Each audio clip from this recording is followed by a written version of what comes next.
안녕하세요, 시청자 여러분. 하나님의 말씀을 값없이 전해드리는 하나님의 나라 방송입니다.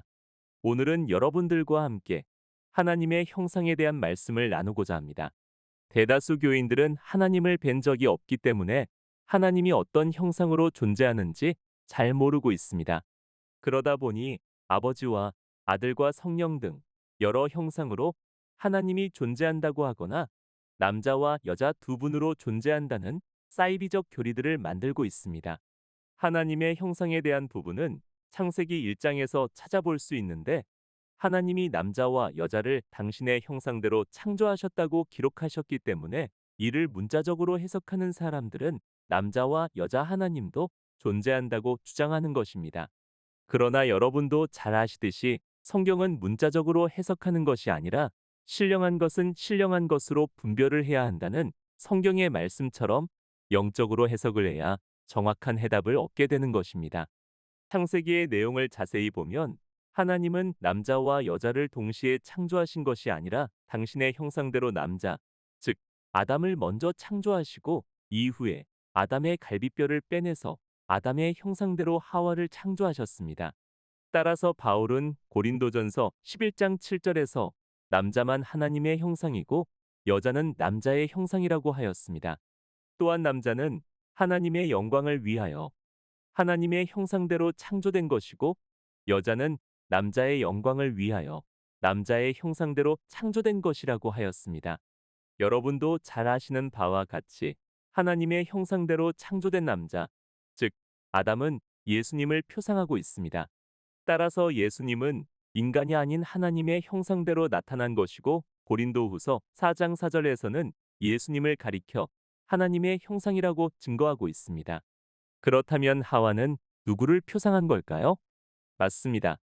하와는 예수님의 성령을 받은 성도들을 표상한 것입니다.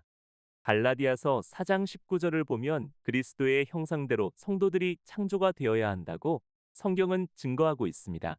따라서 하나님의 형상대로 창조된 아담과 하와는 실제적인 남자와 여자를 나타낸 것이 아니라 하나님의 본체이신 예수님과 예수님의 성령으로 창조된 성도들을 예언한 것입니다. 아담이 깊이 잠든 것은 아담의 표상이신 예수님이 십자가에서 죽으실 것을 예언한 것이고 잠에서 깨어나 하와와 한 몸이 된 것은 예수님이 부활하신 후 성령으로 성도들의 몸에 들어가 성도들과 한 몸이 될 것을 예언한 것인데 에베소서 5장 31절에서는 이것이 큰 비밀이라고 증거하고 있습니다. 또한 하나님을 가리킬 때 엘로임, 즉 신들이라는 복수명사로 성경은 기록을 하고 있는데 이는 여러 하나님이 존재한다는 뜻이 아닙니다.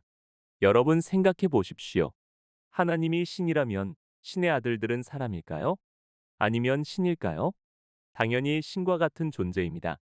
너희는 다 신들이며 지존자의 아들이라는 시편 82편 6절의 말씀처럼 하나님의 아들들은 신적인 존재입니다. 엘로힘은 하나님을 나타내는 표현이기도 하지만 천사를 가리켜 엘로힘이라 칭하기도 하는데 이는 천사가 하나님과 동일한 신적 존재이기 때문입니다. 다만 하나님과 천사들의 차이점은 하나님은 천사들을 창조하신 창조주이시고 천사는 창조를 받은 피조물입니다. 따라서 하나님의 형상대로 창조된 아담과 하와는 우리가 알고 있는 실제적인 남자와 여자가 아니라 예수님과 예수님의 성령을 받은 성도들을 비유한 것입니다. 대다수 사람들은 하나님의 창조 사업이 오래전에 끝났다고 알고 있으나 하나님의 창조 사업은 세상 끝날까지 진행되는 것이며 하나님의 형상대로 사람을 창조하는 사업도 세상 끝날이 되어야 마쳐지게 됩니다. 하나님은 여러분의 육체가 아니라 하나님과 같은 사랑의 성품으로 여러분의 마음을 창조하고 계시기 때문에 하나님의 성령을 간구하여 사랑의 성품으로 변화가 되어야 합니다. 여러분, 하나님의 형상에 대해 이해가 되시나요?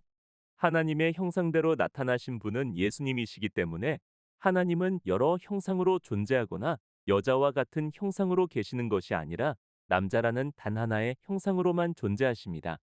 이 말씀에 많은 은혜 받으시길 바라며 우리 주 예호슈아님의 이름으로 기도드립니다.